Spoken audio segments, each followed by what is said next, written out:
말씀 누가복음 7장 7장 19절부터 보겠습니다.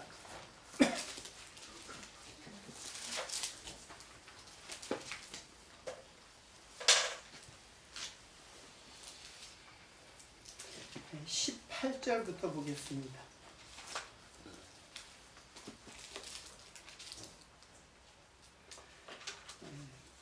요한이 그 제자 중 둘을 불러 주께 보내어 가로되 오실 그이가 당신이 오니까 제사들의 모든 일들에 대하여 7장 18절. 예. 요한의 제자들이 이 모든 일을 그에게 고하니 요한이 그 제자 중 둘을 불러 주께 보내어 가로되 오실 그이가 당신이 오니까 우리가 다른 일을 기다리오리까 하라 하매 저희가 예수께 나아가 가로되 세례 요한이 우리를 보내어 당신께 말하기를 오실 그이가 당신이 오니까 우리가 다른 일을 기다리오리까 하더이다 하니 마침 그 시에 예수께서 질병과 고통과 및 악기 들린 자를 많이 고치시며 또 많은 소경을 보게 하신지라. 대답하여 가라사대 너희가 가서 보고 들은 것을 요한에게 고하되 소경이 보며 안진뱅이가 걸으며 문둥이가 깨끗함을 받으며 귀머리가 들으며 죽은 자가 살아나며 가난한 자에게 복음이 전파된다 하라. 누구든지 나를 인하여 실족하지 아니하는 자는 복이 있도다 하시니라. 요한의 보낸 자가 떠난 후에 예수께서 무리에게 요한에 대하여 말씀하시되 너희가 무엇을 보려고 광야에 나갔더냐? 바람에 흔들리는 갈대냐? 그러면 너희가 무엇을 보려고 나갔더냐? 부드러운 옷 입은 사람이냐? 보라, 화려한 옷 입고 사치하게 지내는 자는 왕궁에 있느니라. 그러면 너희가 무엇을 보려고 나갔더냐? 선지자냐? 옳다. 내가 너희에게 이르노니 선지자보다 나은 자니라. 기록된 바 보라, 내가 내 사자를 네 앞에 보내노니 그가 네 앞에서 네 길을 예비하리라 한 것이 이 사람에 대한 말씀이라. 내가 너에게 말하니 여자가 낳은 자 중에 요한보다 큰 이가 없도다. 그러나 하나님의 나라에서는 극히 작은 자라도 저보다 크니라 하시니 모든 백성과 세리들은 이미 요한의 세례를 받은지라 이 말씀을 듣고 하나님을 의롭다 하되 오직 바리새인과 율법사들은 그 세례를 받지 아니한지라 스스로 하나님의 뜻을 저버리니라. 또 가라사대 이 세대의 사람을 무엇으로 비유할꼬 무엇과 같은고 비유컨대 아이들이 장터에 앉아 서서 불러 가로되 우리가 너희를 향하여 피리를 불어도 너희가 춤추지 않고 우리가 애곡을 하여도 너희가 울지 아니하였다 함과 같도다. 세례 요한이 와서 떡도 먹지 아니하고 포도주도 마시지 아니하며 너희 말이 귀신이 들었다 하더니 인자는 와서 먹고 마시매 너희 말이 보라 인자 보라 먹기를 탐하고 포도주를 즐기는 사람이요 세리와 죄인의 친구로다 하니 지혜는 자기의 모든 자녀를 인하여 옳다 함을 얻으니라. 예, 일단은 거기까지만 읽도록 하겠습니다. 이제 이 내용은 누가복음의 그 세례 요한에 대한 사건이죠. 세례 요한에 대한 사건은 누가복음에 처음에 제가 처음에 요한의 탄생의 부분에 대해서 공부를 했죠. 두 번째 이야기입니다. 이 이야기는 요한이 지금 옥에 갇혀 있을 때의 이야기예요. 여러분 옥에 왜 갇혔어요? 요한이? 세례 요한이 옥에 갇혔죠? 왜 갇혔어요? 잘 알죠? 헤롯이 그 헤롯의 아내가 헤로디아인데 그 사실은 동생 빌립의 아내예요. 동생 빌립의 아내를 갖다가 취했는데 그걸 세례 요한이 옳지 못하다고 이제 비판한 거예요. 그래가지고 그 이제 헤로디아의 음모로 이제 교활한 관계로 인해 가지고 옥에 갇힌 거예요 지금. 그러니까 지금 세례 요한이 옥에 갇혀 있는데 요한의 제자들이 많이 있단 말이에요. 그 당시에 예수님의 제자는 없고 요한의 제자들이 이제 많이 요한을 따르는 제자들이죠. 근데 이제 예수님이 이제 거기서 이제 빛으로 이제 오신 거죠. 요한이 증거하는 빛으로 오신 거예요. 그런데 요한의 제자들이 예수님과의 대화예요 지금. 그러니까 요한하고 직접 대화가 아니라, 근데 요한이 이제 물은 거죠. 제자들을 통해서 물은 거예요. 간접적으로. 그래서 그 물은 게 뭐냐면은 오실 그이가 당신입니까? 예수님 보고 당신입니까? 이제 제자들이 이제 그 요한이 그걸 물으라고 그런 거예요.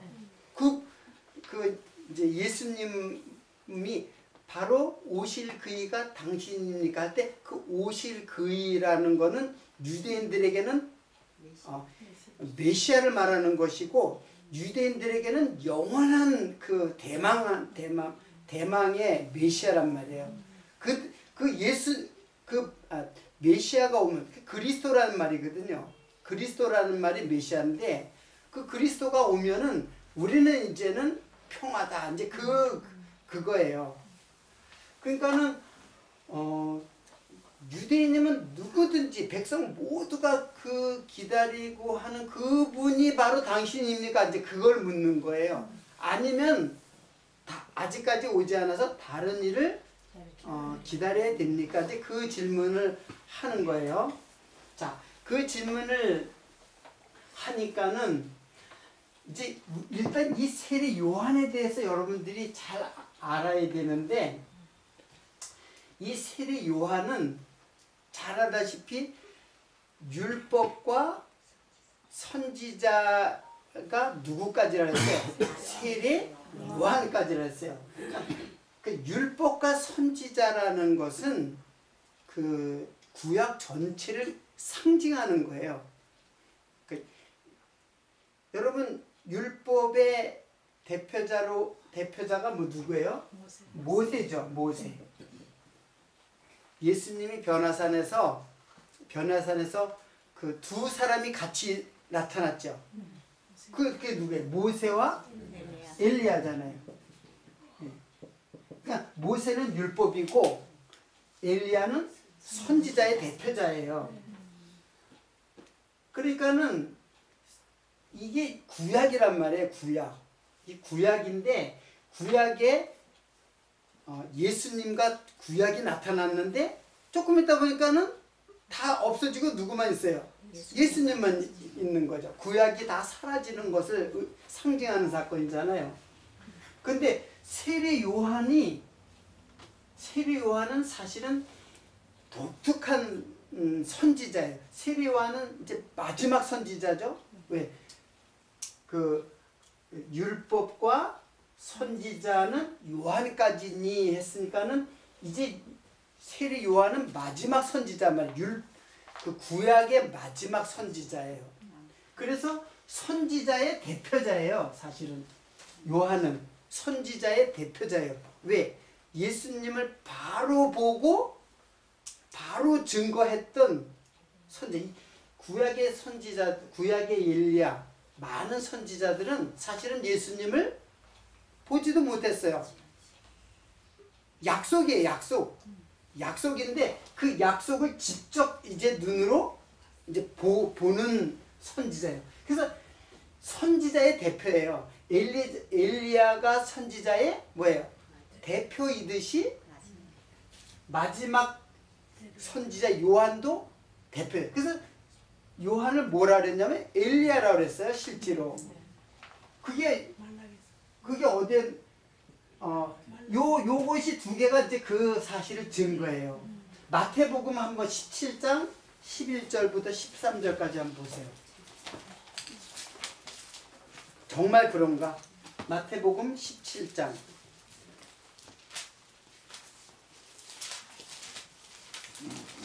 17장 11절.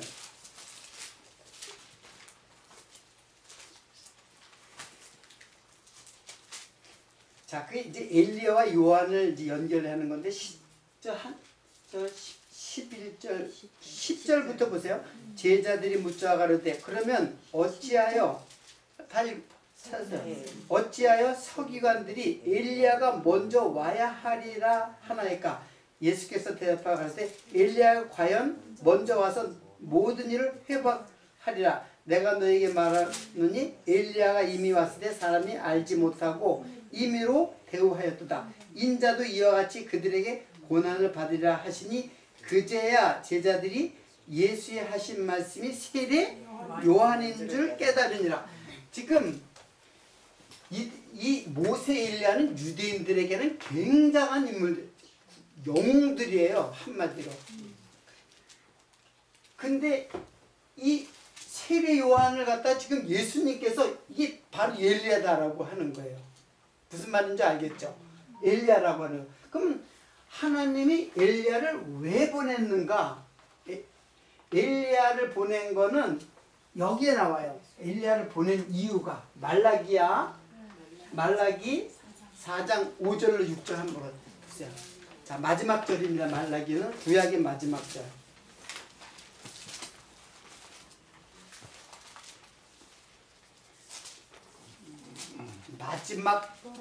마지막 절이에요, 그게.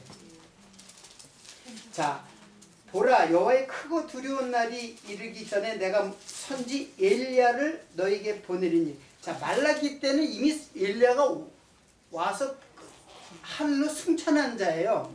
근데 이제 말라기 선지자가 마지막 요한 선지자보다 400년 앞선 선지자거든요. 자, 그 엘리야를 너에게 보내리니 그가 아비의 마음을 자녀에게로 돌이키게 하고 자녀의 마음을 그들의 아비에게로 돌이키게 하리라. 돌이키지 않으면 두렵건대 내가 와서 저주로 그 땅을 칠까 하노라 하시니라. 자, 이 말은 자, 하나님께서 엘리야를 보내서 엘리야의 사명이 뭐예요? 아비를 갖다가 아비의 마음을 누구에게로? 자식에게, 자녀에게로 그렇죠. 그리고 자녀의 마음을 아비에게 돌이키게 하려고 엘리야를 보냈다는 얘기예요. 하나님이 선지자 엘리야를 보낸 거. 이거는 약속이에요. 이거 이미 모세 약속이 돼요. 뭐예요? 나는 너희들은 나의 백성이 되고 나는 너의 하나님이 되겠다는 약속이에요. 약속을 갖다가 이제 돌이키게 하겠다는 얘기예요. 그 약속을 돌이키게 한다는 거, 그 약속을 성취하게 하겠다라는 뜻이에요. 그러니까 왜 이스라엘 백성들이 자녀지만 하나님의 자녀인데도 하나님의 아비를 갖다가 공경하지 않고 다 떠나버린 거예요. 그러니까 그래서 그 둘 사이 화목하지 못하고 다 헤어진 상태란 말이에요. 그러니까 헤어진 상태가 이혼이고 간음이라고 한 것처럼 이거는 이제 부모와 자식 간의 관계지만 남편과 아내 사이에서는 서로 갈라진 상태. 갈라진 게 불의예요. 불의라는 것이, 의라는 거는 관계적인 개념이라 했죠. 서로 관계가 그 옳은 관계. 부모는 부모대로,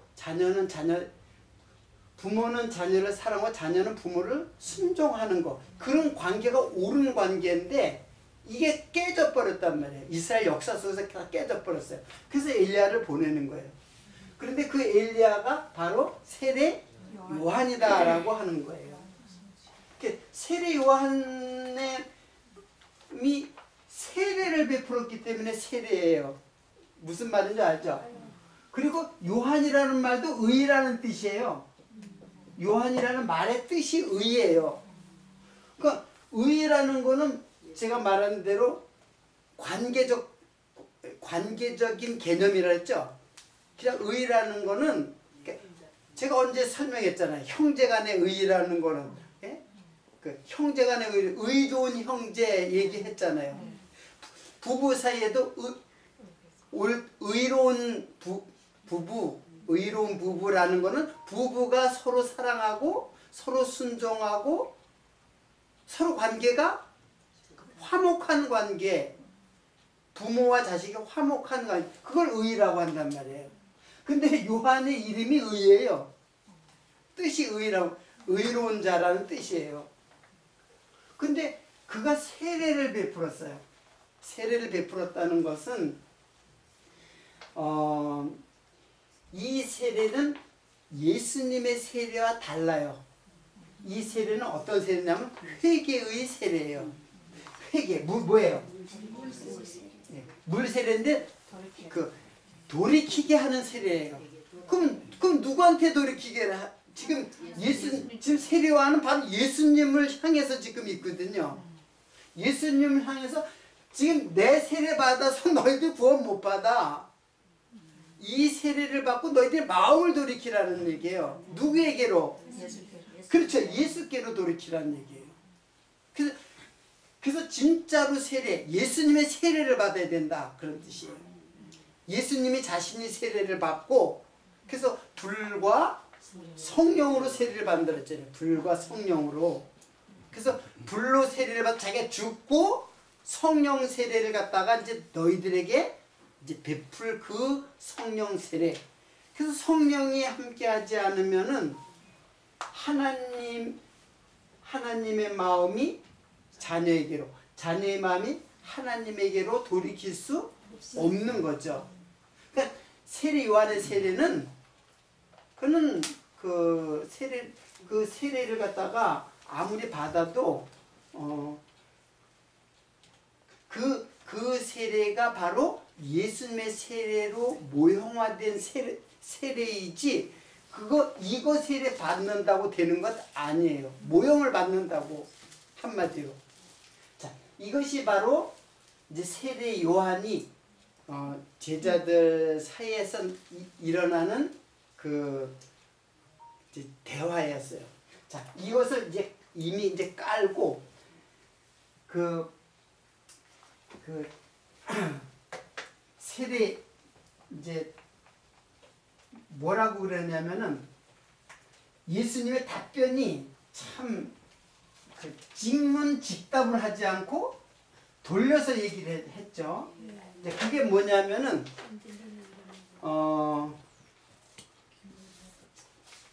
제가 읽어드릴게요.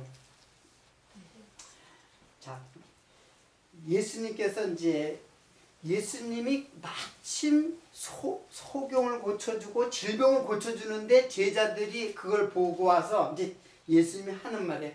너희가 가서 보고 들은 것을 요한에게 구하라.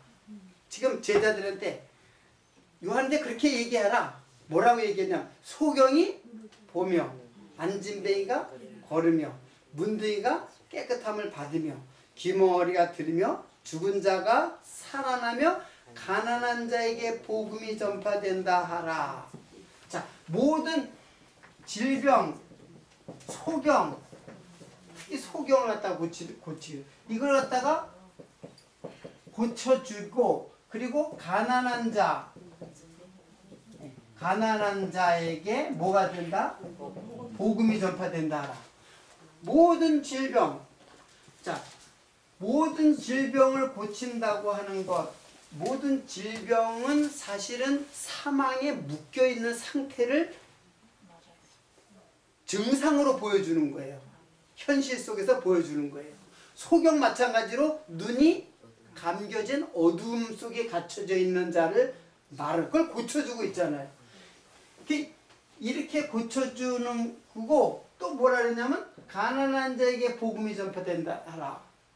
지금 예수님께서 처음에 시작할 때 뭐예요? 심령이 가난한 자는 복이 있나니 하면서 지금 이 일을 하고 있는 거예요. 가난한 자는 제가 늘 얘기할 때 푸토코스라는 말이 뭐예요?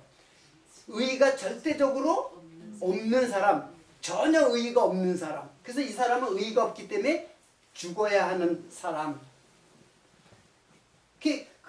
그에게 가난한 자에게 먹을 걸 줘야지 복음을 주면 돼요. 이 가난이 뭐예요? 이게 바로 심령이 가난한 자. 심령이라고 하는 거는 이거는 내 말이 영이오라고 했잖아요. 이 푸뉴마라는 말인데 이 말은 성령이에요. 성령. 한마디로 성령으로 여러분이 이해를 하면 돼요. 왜냐하면 성령은 말이고 영이거든요. 말이란 말이. 그러니까 말이라는 게 예수님의 이 말이 다 성령이에요. 그냥 내 귀에 들려서 내가 어떤 이성적으로 이해하는 그런 말이 아니라 하나님의 영이에요. 그 말이. 그 말을 그냥 껍데기로만 들으면은 그냥 말이에요. 근데 그게 소리예요. 소리. 그래서 광야에 외치는 자의 소리라고 그랬잖아요. 그냥 그 말이 영으로 들리지 않으면은 그냥 소리예요. 소리는 그냥 방언도 그런 의미예요. 전혀 알아들을 수가 없어요. 그 심령이 가난한 자는 하면 뭐냐면 이 마음속이 의의가 없어가지고 가난한 자를 말한 거예요. 그 자에게 뭐가 필요하다? 복음. 근데 심령이 가난한 자임을 깨달을 때 그때 복음이 나에게 복음이 되는 거예요. 그러니까 이 말은 팔복의 모든 말은 다 누구 증거하는 거예요? 예수 자기를 지금 증거하는 거예요. 자기를 복이 있다. 그 복이 바로 예수님이란 말이에요. 그런 자는 다 복이 있다. 애통하는 자는 복이 있다. 그 예수님의 산상수훈을 이제 하나하나 사람들 사이에서 그 일을 어떻게 해요? 실제로 해나가는 거예요.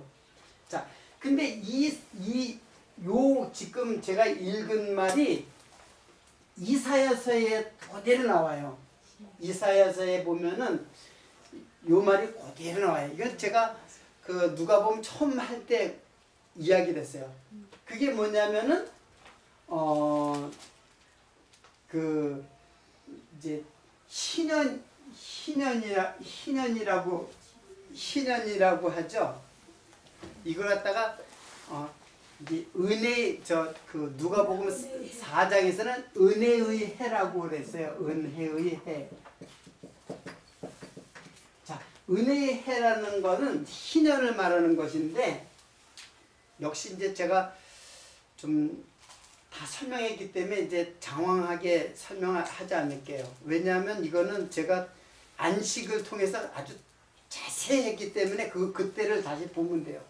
한마디로 은혜의 해는 대안식년이에요. 대안식년. 안식년이 있고 안식일이 있잖아요. 그러니까 안식이라는 것을 율법으로 보면 이렇게 세 가지로 나눠져요. 다 똑같은 거예요. 안식이라는 말은. 근데 대안식년은 뭐냐면은 그 구약의 노예들이 있죠. 할 수 없이 노예가 된 사람들이 대안식년은 다 풀려나요. 다 풀려나는 사건이에요. 그러면 대안식년은 뭐냐? 이건 7일이죠. 이거는 7년이고 요거는 7년을 7번이에요. 그래서 7 곱하기 7 하면 49년도 이건 그냥 안식년이에요. 이거는. 근데 50년도 그 다음 해가 바로 대안식년이에요. 요게 희년이에요. 그러니까 요때는 두 번이 안식년이 같이 두 번이 연거푸 있는 거죠. 이때는 7년 되는 안식년이고 49년 된 7년 되는 안식년이고 50년은 바로 희년이 되는 거예요. 50. 이게 50하고 또 관계 있는 게 뭐예요? 오순절. 예. 오순절이 바로 요걸 상징하고 있는 거예요. 이때는 다 풀려나는 거예요. 모든 종들이. 그런데 나는 주인이 너무 좋기 때문에 주인의 마음이 너무 좋아서 나는 영원히 주인을 섬기겠다고 하면은 그 주인의 종이 되는 거예요. 이제 그런 제도가 있는데 그게 이제 은혜인데 그때 이게 다 그 말은 바로 질병에서 어둠에서 풀려나고 질병에서 갇힌 데서 다 해방되는 것을 의미하는 거란 말이에요. 그것이 가난한 자에게 복음이 전파되는 것을 의미하는 거예요. 그 일을 누가 해요? 예수님이 하는 거예요. 그러니까 제자들이 그걸 보는 거야. 아, 질병을 막 고쳐주고 소경을 고쳐주고 안전뱅이가 막 일어나고 귀멍어리가 듣고 가난한 자에게 복음이 전파되는 거 보니까 그들이 뭐를 알았어요? 이사의 이 말을 갖다 다 기억하고 있단 말이에요. 이들은 왜냐하면 이 말은 유대인들은 다 알아요. 왜? 그때가 바로 메시아가 오는 때니까는 그 메시아를 기다리는 유대인들에게는 아, 이 사건이 지금 일어나고 있구나. 누구에게서? 예수에게서. 예수에게서 일어나니까 아, 이분이 바로 뭐예요? 메시아라는 얘기예요. 그러니까 예수님이 내가 메시아다라는 말 하지 않고 뭘 하고 있는 거예요? 이 말을 하고 있는 거예요, 지금. 내가 메시아라는 말을 하지 않고 요한한테 이런 일이 일어난다. 그런 말만 해라. 그러면 요한이 어떻게 깨달을까? 아, 이분이 바로 메시아구나. 그걸 이제 알게 되는 거죠. 자, 그걸 통해 가지고 제자들과 이제 예수님 사이의 그 대화 장면이 지금 나오는 거예요. 그 요한복음 5장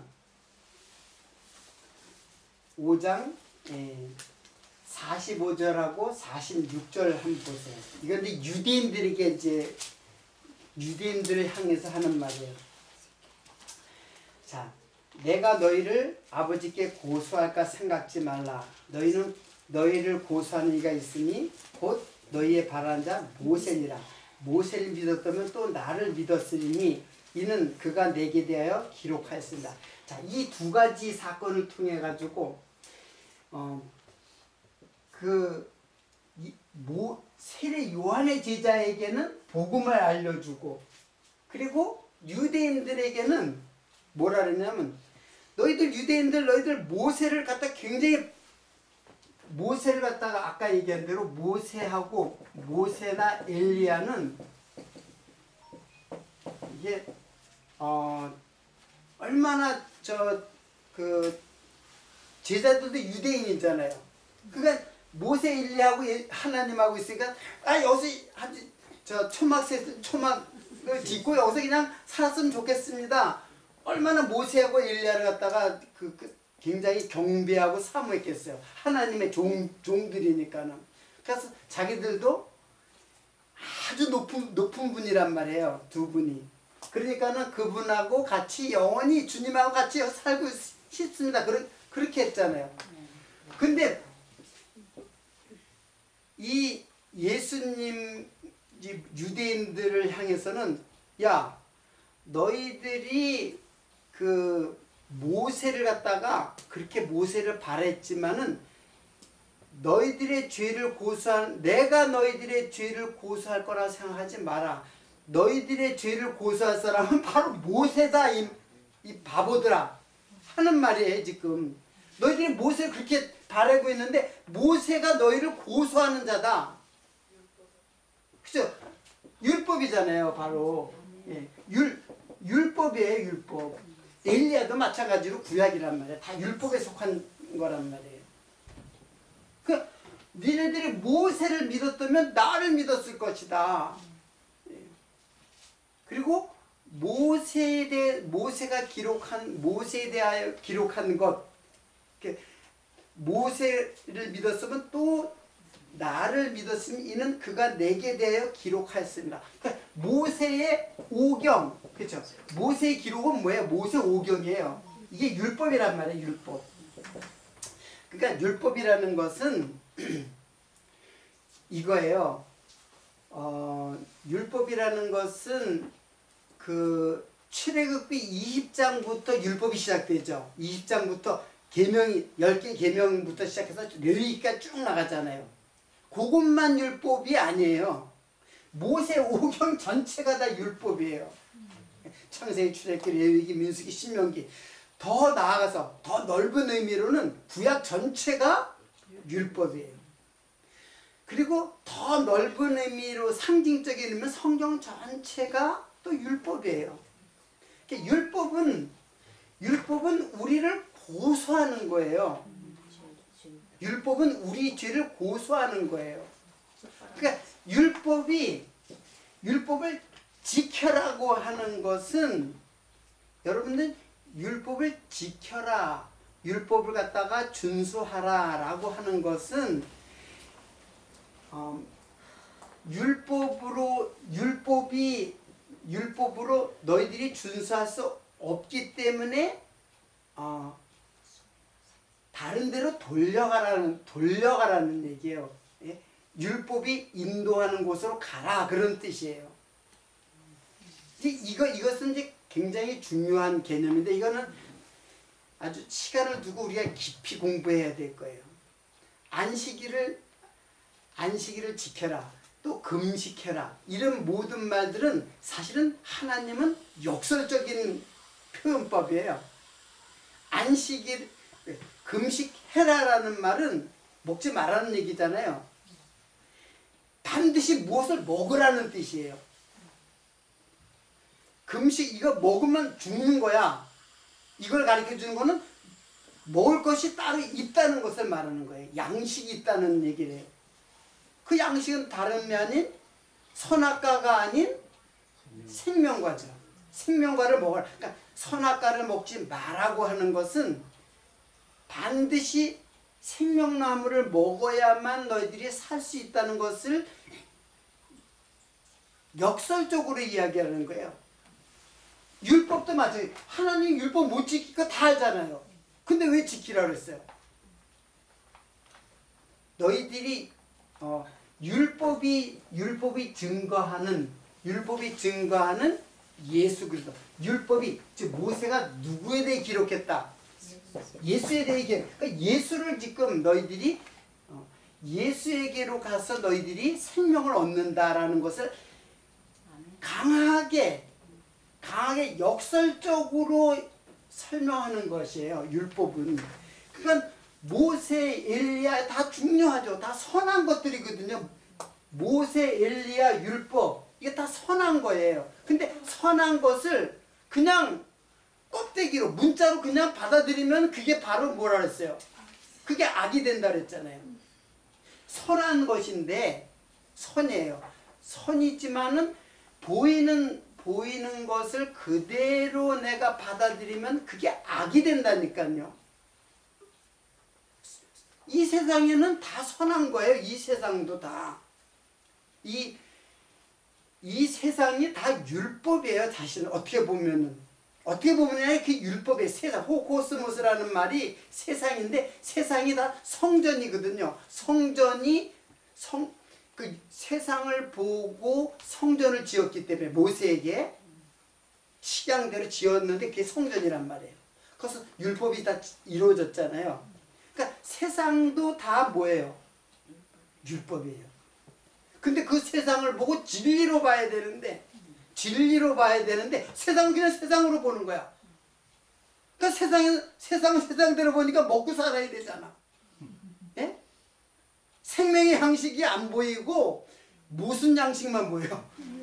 육신의 양식만 보이고 육신의 양식만 쫓아 살아가는 게 세상이라니까요. 그러니까 율법을 뭘로 보는 거야? 껍데기로, 문자로, 육체로 본다는 얘기예요. 그게 사실은 다 하늘, 땅, 다 뭐예요? 예수 진리를 지금 소개해주고 있는데 엄청나게 지금 진리를 퍼부어주고 있는데 다 그 눈이 멀어서. 왜? 눈이 멀어서. 세상을 진리로 못 보는 거예요. 땅으로 세상을, 하늘을 못 보는 거예요. 땅에 있는데 하늘을 못 보는 거예요. 그게 이제 눈먼 자의 눈먼 자를 지금 누가 고쳐요? 예수님께서 고치는 거예요. 뭘로? 말씀으로. 복음으로 눈을 어때야 돼요? 띄워주는 거예요. 눈을 밝혀준다는 말이 눈이 열린다는 뜻이거든요. 그게 열린다는 뜻이에요. 그게 성경이 열린다는 말하고 똑같은 말이에요. 성경이 열리는 것하고 눈이 열리는 것하고 똑같아요. 그러니까 소경이 눈을 뜨는 것은 뭘 말하는 거예요? 육체의 소경을 예수님께서 띄워주는 것은 우리들에게, 가난한 우리들에게 복음으로 눈을 띄워주는 것을 지금 상징하고 있는 거예요. 그 진짜 중요한 건 뭐예요? 이거죠. 예? 이 땅에 살아가는 우리 예수 그리스도. 자, 이것이 그러니까는 너희들 모세를 그럴 때 그렇게 모세를 갖다가 바라고 모세를 섬기고 그랬는데 모세는 너희들이 죄를 고소하는 자야. 그걸 여러분 그 바리새인들에게 지금 말씀하는 것입니다. 그래서 지금 세례 요한은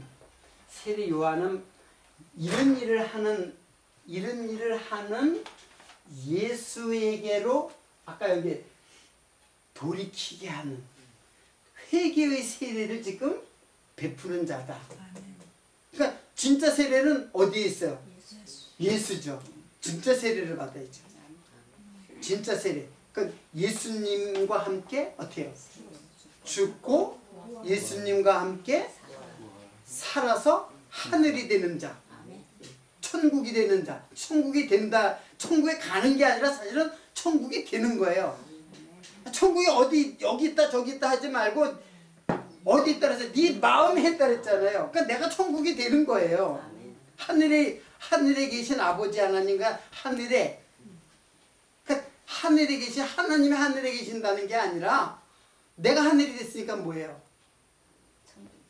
내 안에 있는 하나님, 내 안에 있는 주님, 그걸 지금 소개해주고 있단 말이에요. 자, 이게 바로 세례 요한에 대한 설명입니다. 그 뒤에 보면은 이제 그런 말이 나오죠. 제가 여기 적었는데, 그러면 너희들이 광야에 뭐 하러 나갔더냐?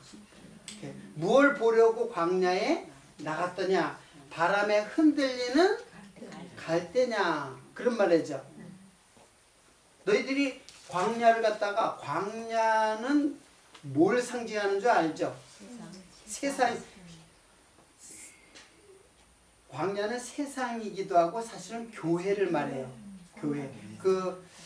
이제 세상을 상징하는 때도 있지만은 사실은 여기서는 교회를 말하는 거예요. 왜 그러냐면은 스데반이 광야를 교회라고 그랬어요. 사도행전에. 여러분 잘 알죠? 그러면 광야에 뭐 하러 나갔더냐? 그러니까는 바람에 흔들리는 갈대냐? 그런 말을 해요. 이 말은 뭐냐면은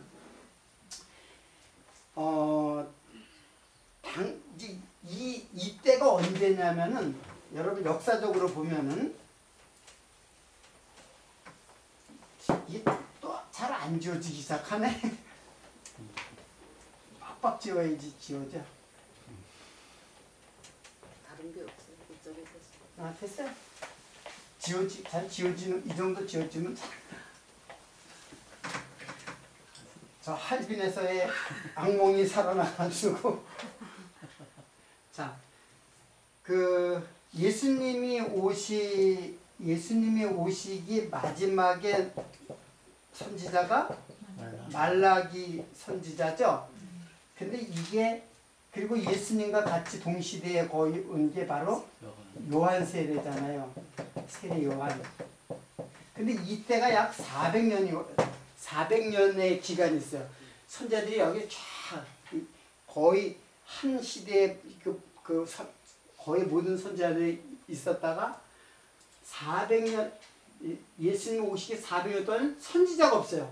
엄청난 오랜 기간이고 400년 동안 선지자가 없고 그냥 암흑기라래. 이것을 이제 신학적으로 암흑기라래요. 그러니까는 선지자가 없으니까 온갖 그 잘못된 선지자들이 이 예수님 당시에는 그 거짓 선지자들이 막 엄청나게 많이 난무하던 시대였어요. 그러니까는 세례 요한 보고 바람에 흔들리는 갈대냐라는 말은 세례 요한은 굉장히 강직한 사람이었어요. 잘 알다시피 그 헤롯 왕한테 뭐예요? 잘못을 지적을 할 정도로 아주 강직한 사람이었어요. 그리고 예수님을 보고는 바로 무릎을 꿇고 하나님의 어린 양이다. 하나님의 어린 양이고 나는 그의 신들매도 감당치 못하는 아주 나약한 그런 사람이다라고 자기를 갖다 낮췄어요. 그러니까는 세례 요한은 선지자 중에 선지자예요. 그렇죠? 그래서 세례 요한은 이 생애를 보면 예수님과 거의 방불한 삶이에요. 고난받다가 죽었단 말이에요. 고난받다 죽. 그러니까 아주 목이 베어가지고 나중에는 그 헤로디아의 관계로 인해 가지고 딸이 춤춰가지고 헤롯의 마음을 사가지고 요한의 목을 갖다가 베어가지고 소반에 담아가지고 제사가 이루어졌잖아요. 순교를 당했잖아요.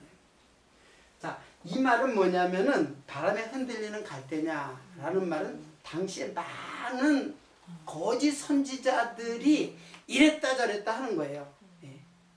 모르니까는 소경들이니까는 정확하게 하나님의 말씀을 증거할 수가 없었던 거예요. 근데 세례 요한은 어때요? 정확하게 누구를 증거해요?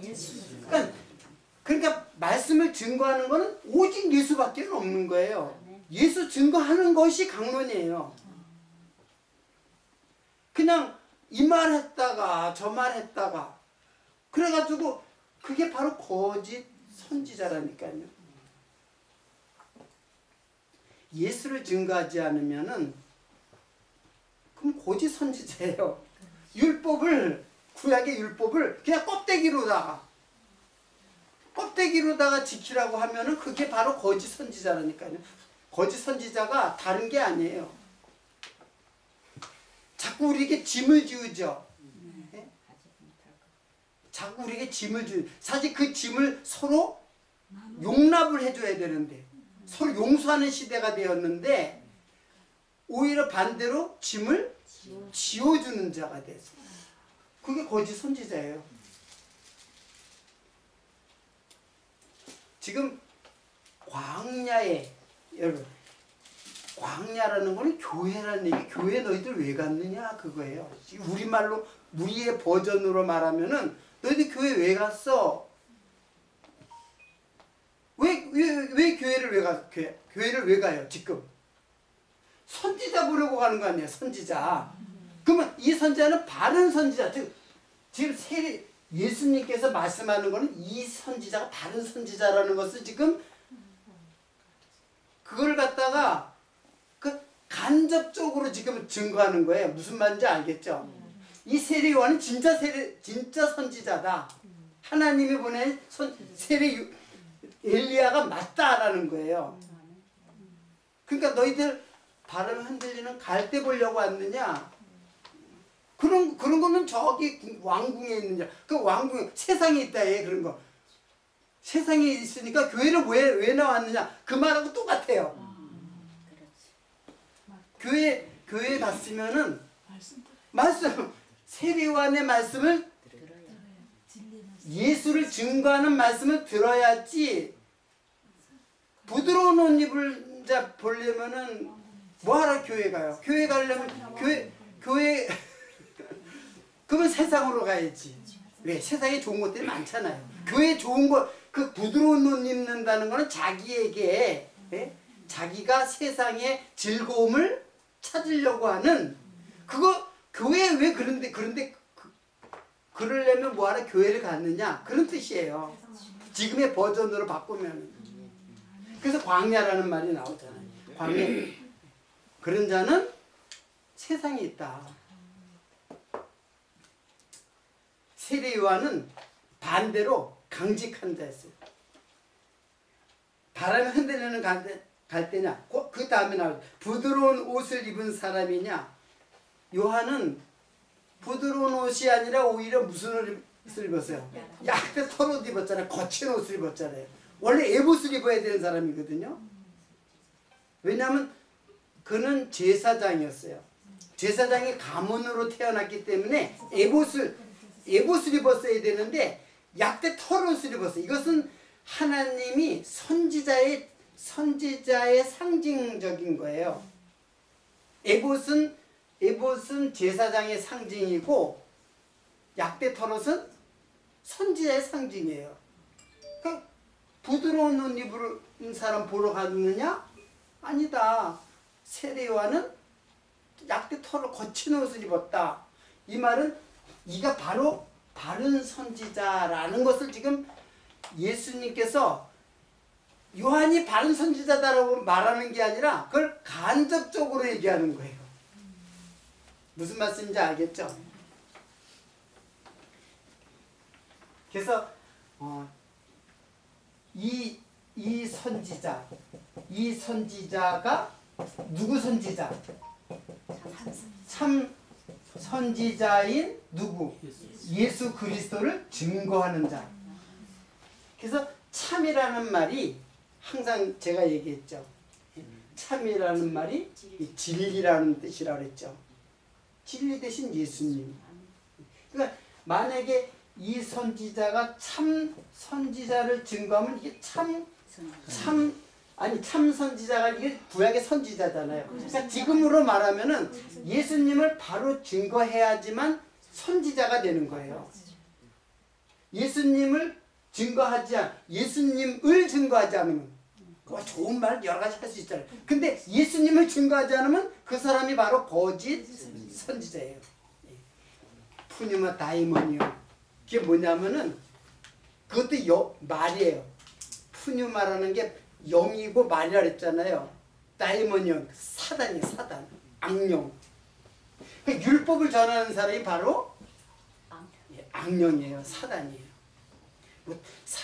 악령, 사단하면 밤에 나타나는 그런 귀신이 아니라 바로 예수를 증거하지 않고 율법으로 짐을 우리에게 지워주는 자가 바로 누구예요? 그게 사단이요, 악령이라는 얘기예요.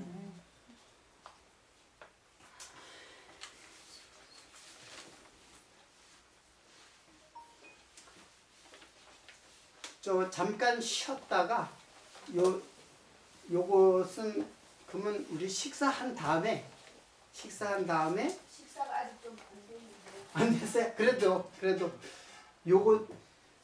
요것도 아무래도 하다가 중간에 그만두면 저거 하니까는 요거 일단 한 시간 지금 지났는 것 같아요. 조금 쉬고 쉬었다가